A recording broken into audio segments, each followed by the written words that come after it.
आज का जो हम टॉपिक स्टार्ट करने वाले हैं वो होगा हमारा फंक्शन ओवरलोडिंग का। First of all let me share my screen. Yes, is my screen is visible to you guys? Can Yes, everyone sir. Respond? Okay, तो यहाँ से हम अपना सबसे पहले स्टार्ट करते हैं।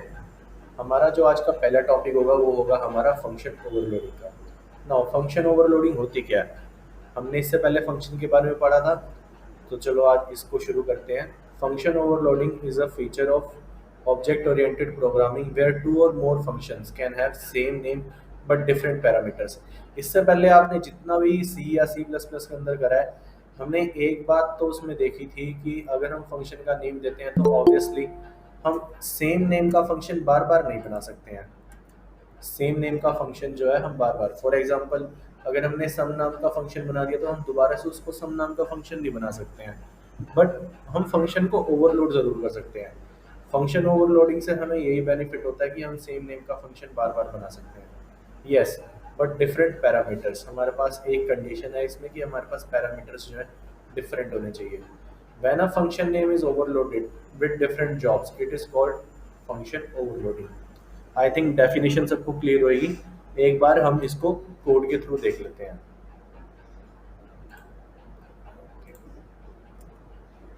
तो यहाँ पर हम आ जाते हैं अपने पास ही अपने जो कोडिंग है वी एस कोड के अंदर, और हम इसको पूरा का पूरा फंक्शन जो है उसको ओवरलोड कैसे होता है वो सारा का सारा हम कोडिंग से देखेंगे अपना। सबसे पहले जैसे भी हम प्रोग्राम स्टार्ट करते हैं, हम सबको पता है हमें एक हेडर फाइल्स हमारी इंक्लूड करनी पड़ती है। हम अपनी हेडर फाइल्स को इंक्लूड कर देते हैं IO stream. Now IO stream header file के अंदर आई थिंक आप सबको पता होगा कि हमारी कौन कौन सी जो हमारे फंक्शंस है उसकी डिक्लेरेशन होती है, जिनमें से हम दो मैक्सिमम यूज़ करते हैं, and these are cin and cout. Cout होता है हमारा प्रिंट के लिए, किसी भी स्टेटमेंट को प्रिंट कराने के लिए, और सी इन होता है हमारे पास कोई भी एक वेरिएबल या फिर किसी भी चीज़ की वैल्यू इनपुट कराने के लिए। ओके, उसके बाद हम यहाँ पर एक और हेडर फाइल को इंक्लूड करेंगे और इसका नाम होगा हमारे पास कोनियो डॉट एच। इसका क्या फंक्शन है वो हम बाद में देखेंगे अपने कोड के अंदर। और फंक्शन ओवरलोडिंग अगर देखो, सबसे पहले फंक्शन ओवरलोडिंग में हमने कॉन्सेप्ट देखा कि हमने सेम नाम का फंक्शन बनाना है। तो सपोज हमारे पास सेम नाम के फंक्शन कौन से हो सकते हैं, पहले तो हमें वो सोचना पड़ेगा।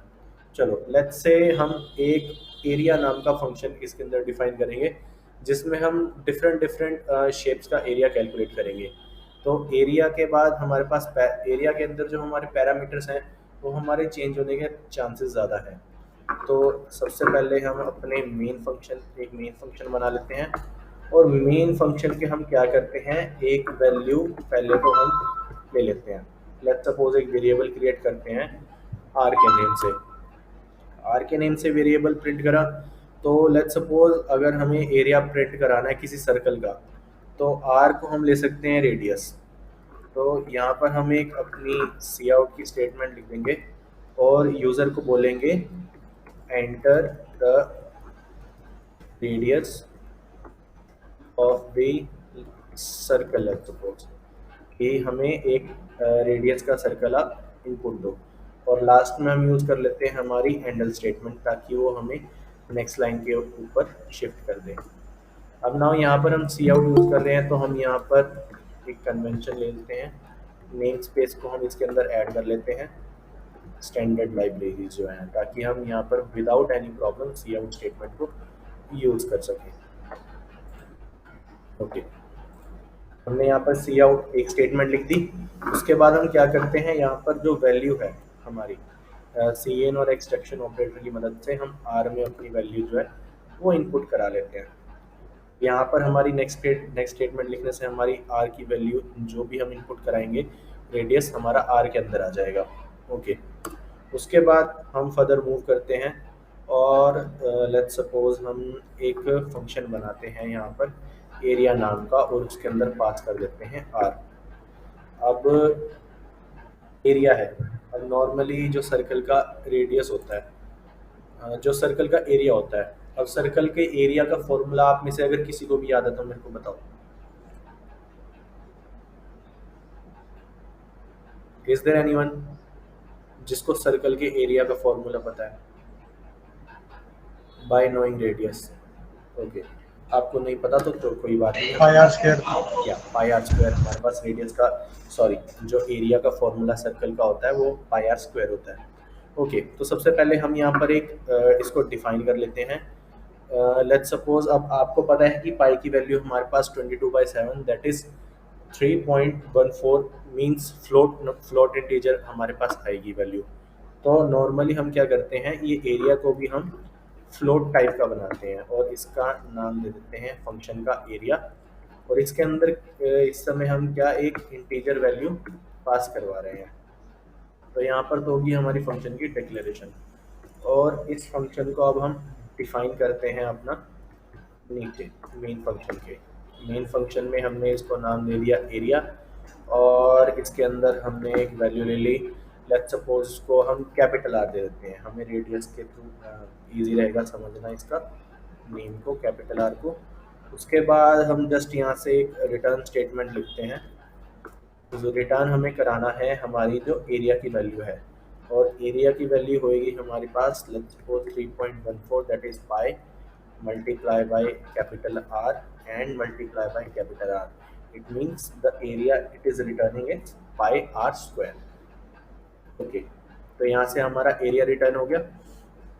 और यहाँ पर हम एरिया को अब यहाँ पे हम रिटर्न करा रहे हैं, तो ऑब्वियसली बात है, तो यहाँ पर हमारे पास कोई एक वेरिएबल होगा जो इसको गेन करेगा एरिया को। चलो लेट्स सपोज हम यहाँ पर कोई वेरिएबल नहीं बनाते हैं, एक सिंपल सी आउट स्टेटमेंट ही इसके आगे लिख देते हैं और ये रिटर्न कर देगा हमारा सी आउट एरिया।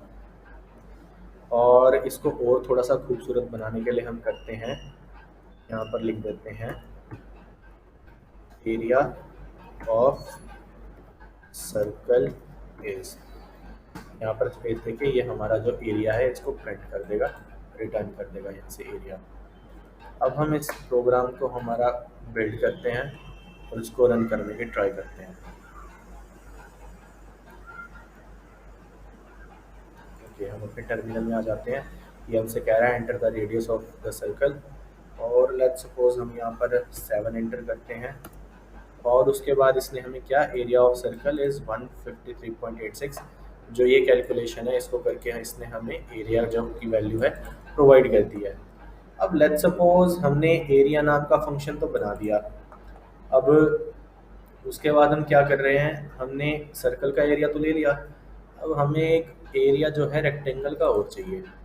तो हम क्या करते हैं, यहाँ से ना दो वेरिएबल्स और डिक्लेयर कर देते हैं। लेट्स सपोज हम ए और बी को यहाँ पर डिक्लेयर, दो वेरिएबल्स बना लेते हैं हमारे ए और बी नाम से। उसके बाद दोबारा से हम एक सी आउट की एक प्रिंट स्टेटमेंट लिखते हैं, और इसमें हम कहते हैं यूजर्स को enter the length and breadth of the rectangle. कि हमें रेक्टेंगल की जो लेंथ और ब्रेड्थ है वो प्लीज़ हमें प्रोवाइड कर दो ताकि हम इसका एरिया फाइंड आउट कर सकें। उसके बाद नेक्स्ट स्टेप में हम क्या करते हैं, इन दोनों की वैल्यूज़ जो हैं इनपुट करा लेते हैं सीन और एक्सट्रैक्शन ऑपरेटर की मदद से। कौन सी, ए के अंदर और बी के अंदर जो लेंथ और ब्रेड्थ की वैल्यूज़ हैं वो इनके अंदर प्रिंट करा देते हैं। अब इस कंडीशन में भी हम एरिया निकाल रहे हैं, तो ऑब्वियस सी बात है कि हम कोशिश करेंगे कि हमारा जो एरिया नाम का फंक्शन है वही हमारा खोलो। अब हम अलग अलग से हमें फंक्शन ना बनाना पड़े कि यहाँ पर एक पहले फंक्शन बनाओ एरिया सर्कल के नाम से, उसके बाद area rectangle, area square, area pentagon, जितनी भी हमारी शेप्स होंगी उसके लिए हम अलग अलग एरिया का फॉर्मूला तो नहीं बनाना, मतलब नेम तो नहीं रखना चाहेंगे। हम चाहेंगे कि हमारा सेम नेम हो। तो उसके लिए हम क्या करें, यहाँ पर हम दोबारा से क्या करते हैं, एक एरिया नाम का फंक्शन दोबारा से कॉल कर लेते हैं, और लेट्स सपोज हम उसकी सी आउट की मदद से जो वैल्यू है उसको प्रिंट करा लेते हैं। लेट्स सपोज यहाँ पर हम अपनी स्टेटमेंट लिखते हैं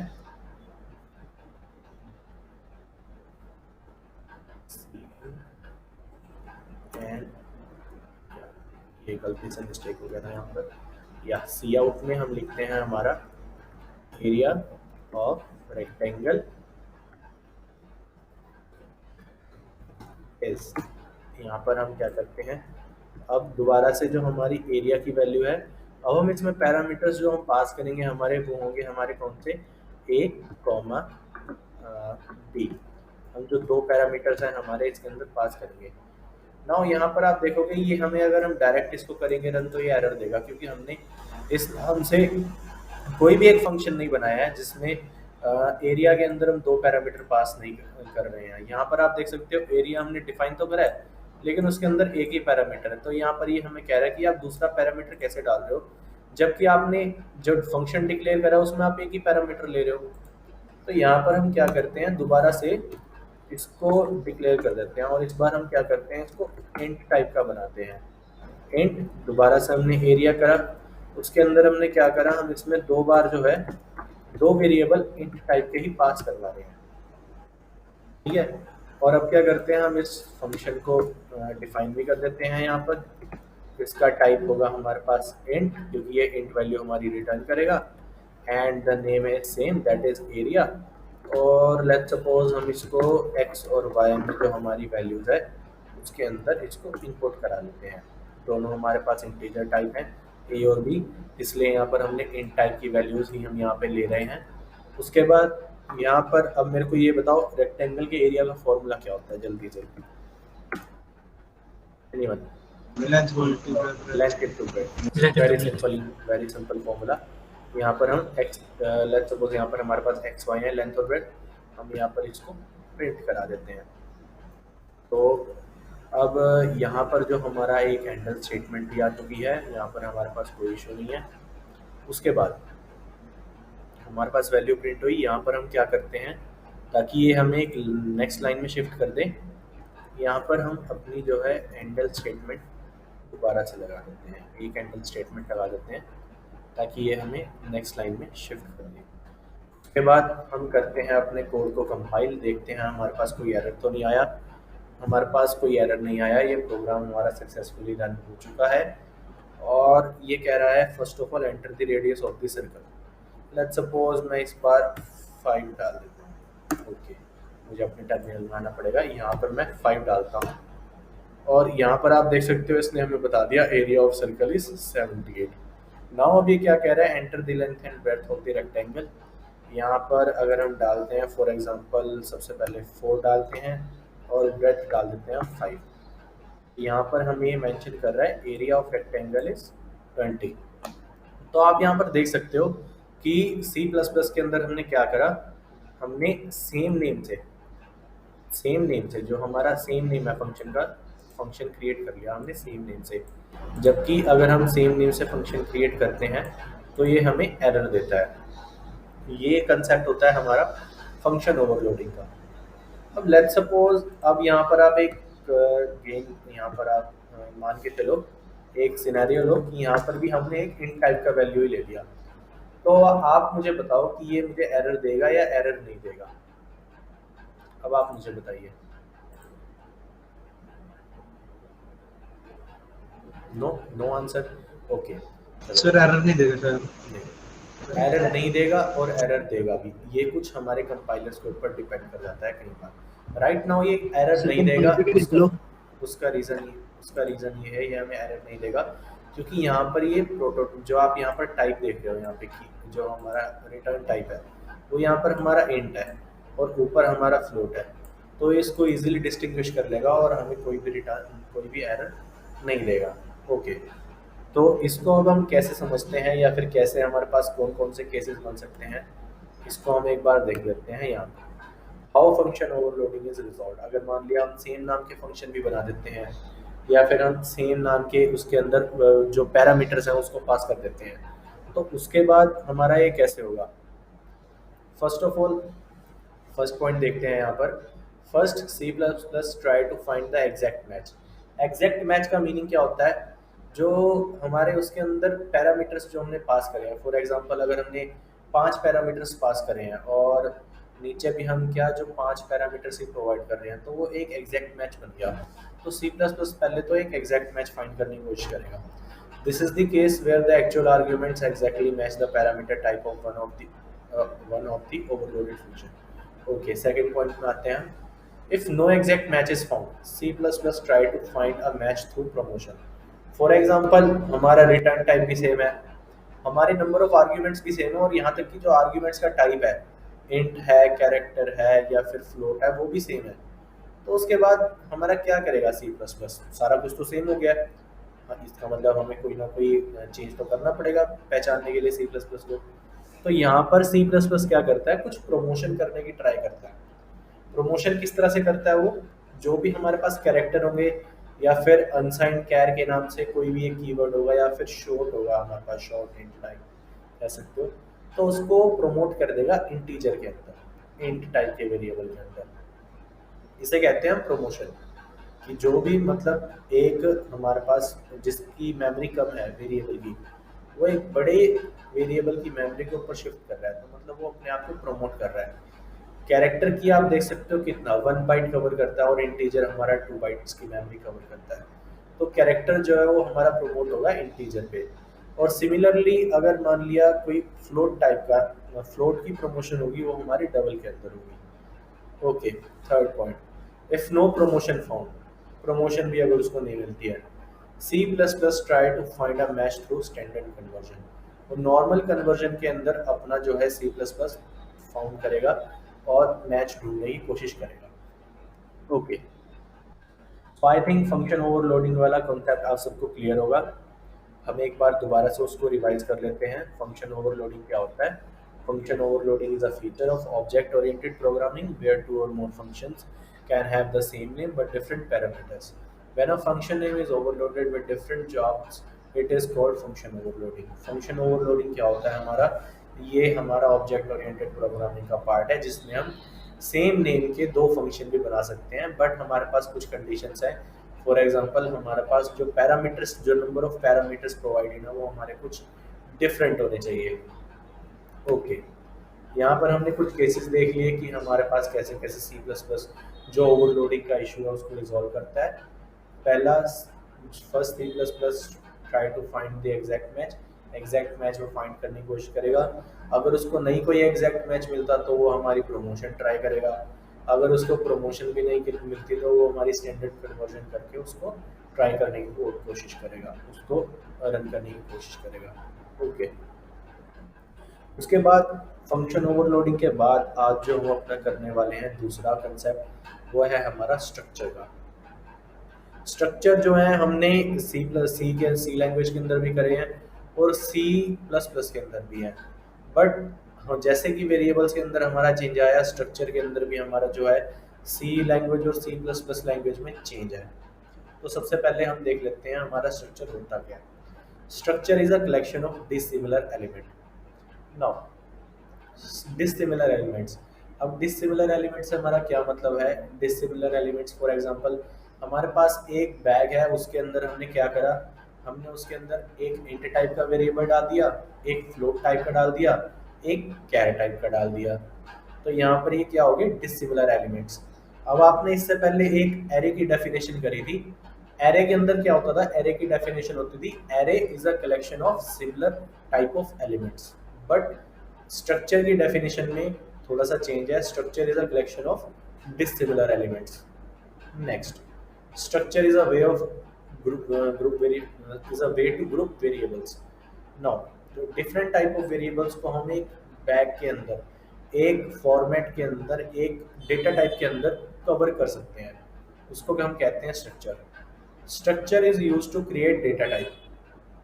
नाउ डेटा टाइप हमने क्या करा था? डेटा टाइप हमने इससे पहले डेफिनेशन में करा था, जो भी हमारे होते हैं ये इंट, कैरेक्टर, फ्लोट, डबल, ये होते हैं हमारे सारे डेटा टाइप।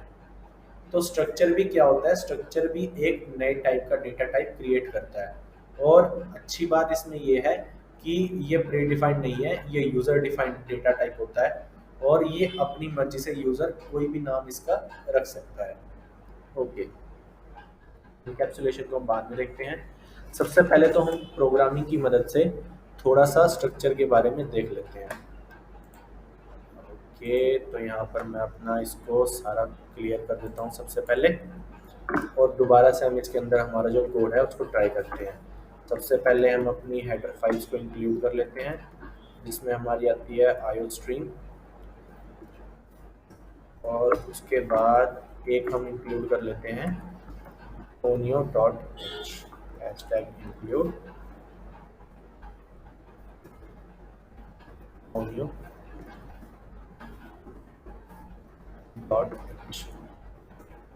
ओके, यहाँ पर हम लिख देते हैं हमारा यूजिंग नेम स्पेस, जो हमारी कन्वेंशन है नेम स्पेस std, ताकि हम जो हमारी स्टैंडर्ड लाइब्रेरीज है सी इन सी आउट हम इसको इजीली यूज़ कर सकें, हमें कोई इशू ना आए। ओके, तो यहाँ पर सबसे पहले हम एक मेन टाइप का जो है एक फंक्शन बना लेते हैं हमारा, और इसको फिलहाल के लिए हम ऐसे ही छोड़ देते हैं, और यहाँ पर हम लिख देते हैं एक स्टेटमेंट रिटर्न 0 दैट। यहाँ पर हो गया हमारा ये। ओके, मेन टाइप में मैंने पैरेंथेसिस नहीं लगाई, इस करके मेरे को एरर दे रहा है। नो, यहाँ पर हमारे एरर अब रिजॉल्व हो जाएंगे, इसको हम सेव कर देते हैं।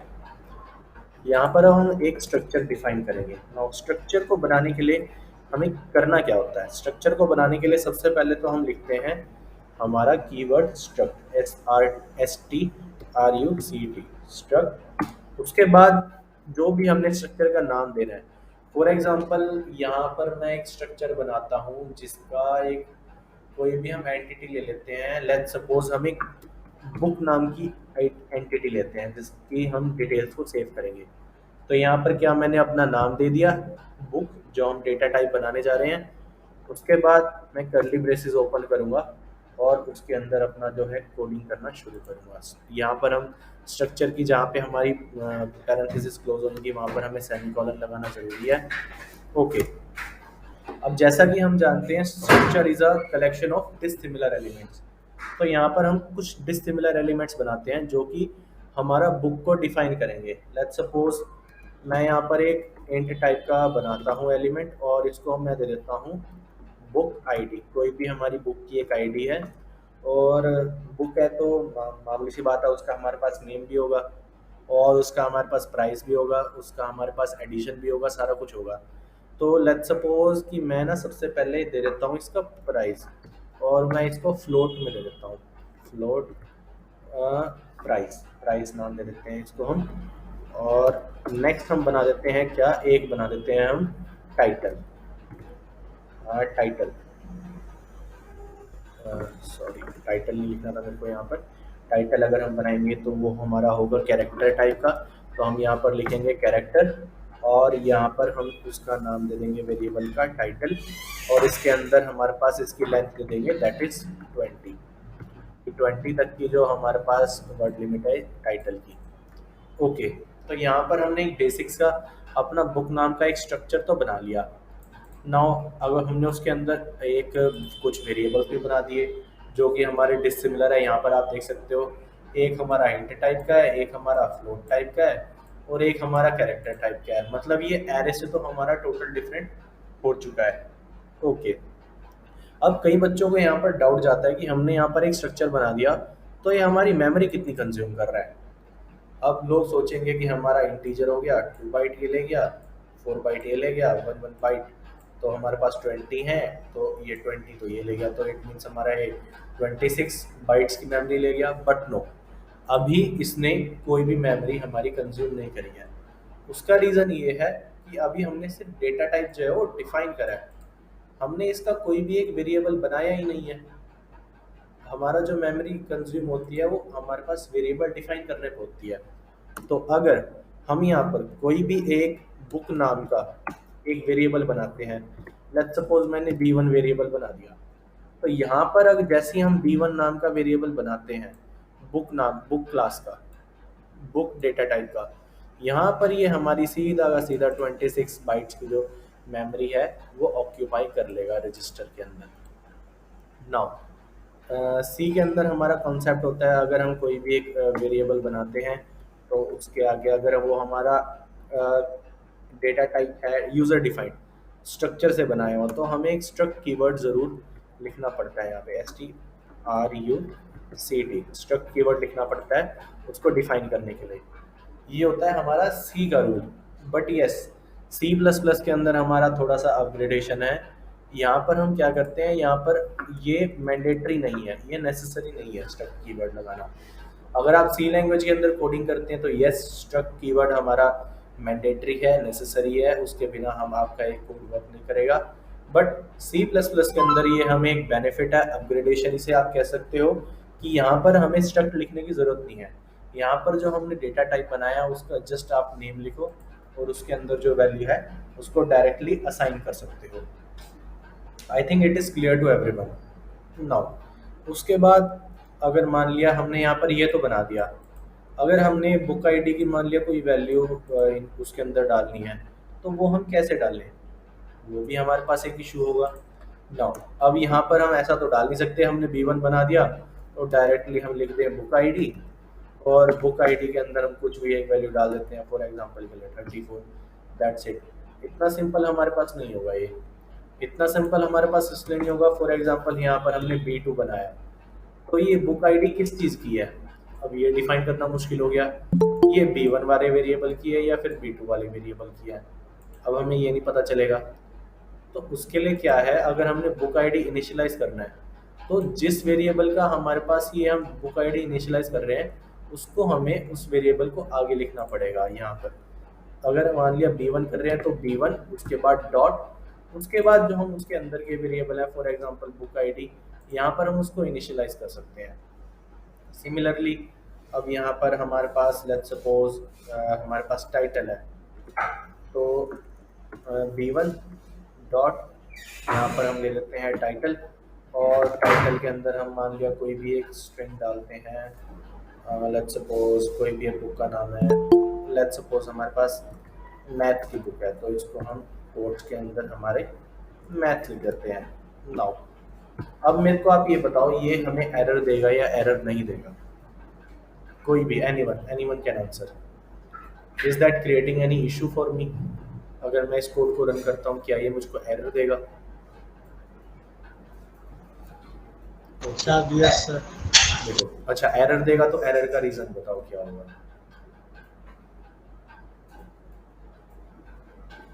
ओके इट्स ओके, अगर आपको नहीं पता तो चलो मैं यहाँ पर आपको इस चीज़ को डिफाइन कर देता हूँ। जैसे कि हम टाइटल यहाँ पर लिखते हैं, तो यहाँ पर हम क्या कर रहे हैं, यहाँ पर हम एक एरे पास कर रहे हैं, एरे का जो जीरो इंडेक्स है, तो जीरो इंडेक्स पे जो ये इस तरफ, इसका मतलब ये है कि हम लेफ्ट साइड में एक जो है कांस्टेंट वैल्यू प्रोवाइड कर रहे हैं।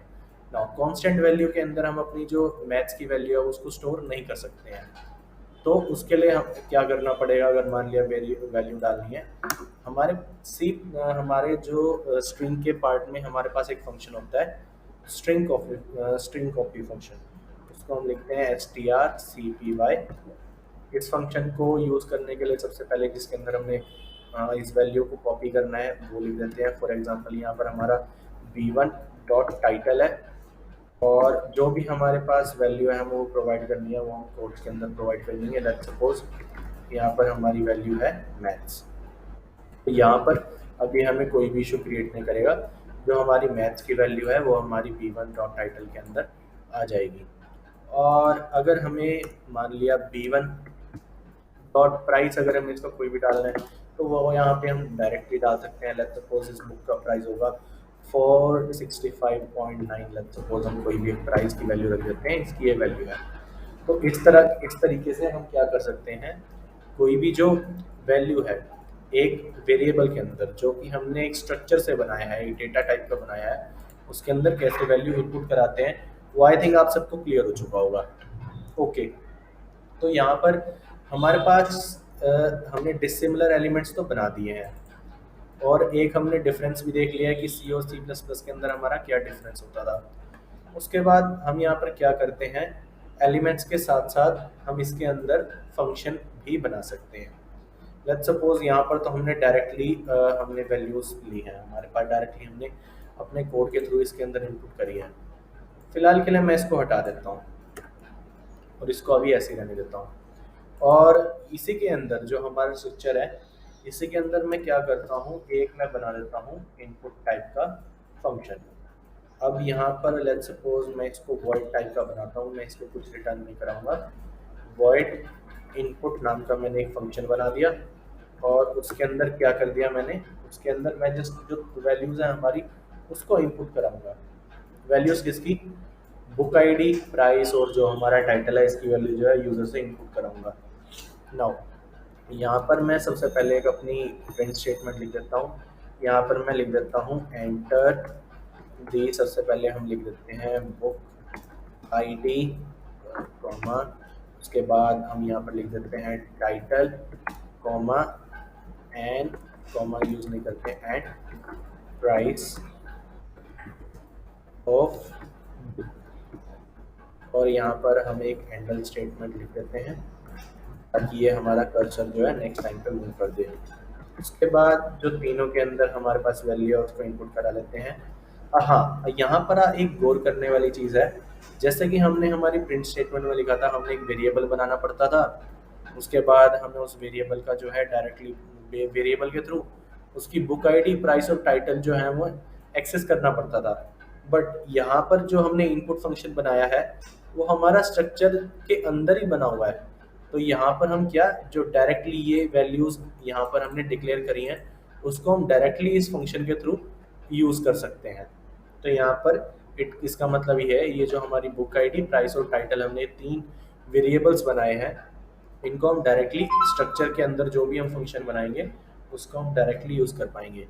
तो यहाँ पर सबसे पहले मैं जो बुक आईडी है उसके अंदर वैल्यू ले लेता हूँ, उसके बाद जो हमारा है टाइटल, जो टाइटल के अंदर वैल्यू ले लिया हमने, और लास्ट में हमने क्या करा, लास्ट में हमने प्राइस की वैल्यू, जो प्राइस के अंदर वैल्यू ले ली है।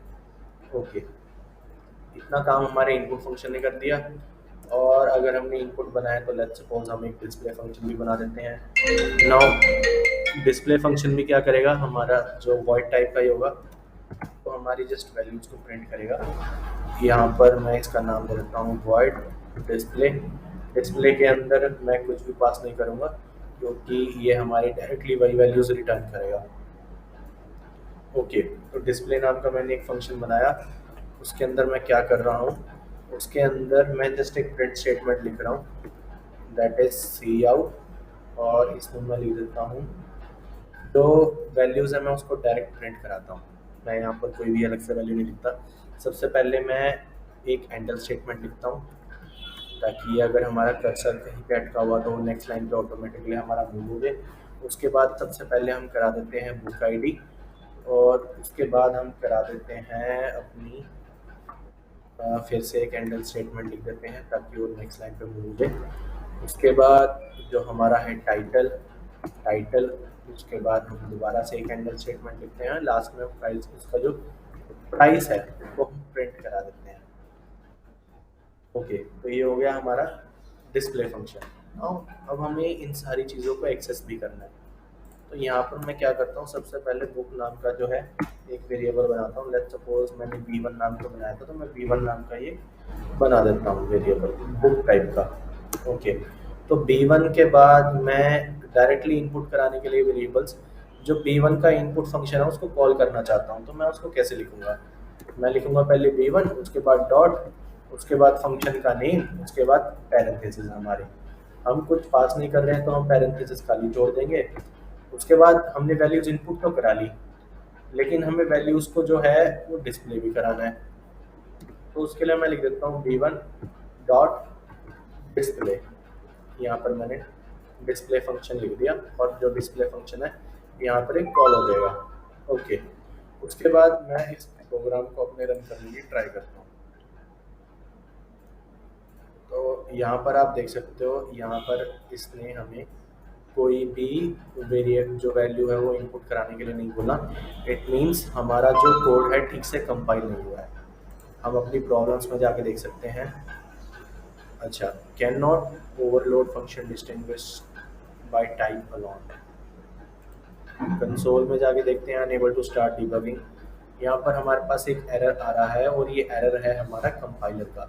जो कंपाइलर है हमारा इस कोड को ठीक से कंपाइल नहीं कर पा रहा है। जैसे कि हम देख सकते हैं यहाँ पर हमने अपना जो अपग्रेडेड कंपाइलर है वो हमने यूज़ करा था। अब अपग्रेडेड कंपाइलर्स हमारे पास एज अ विंडोज 11 की तरह वर्क करते हैं, जिसमें हमारे पास शुरुआत में कुछ इश्यूज आएंगे और उसके बाद हमारे पास बाद में वो इशू फिक्स होंगे।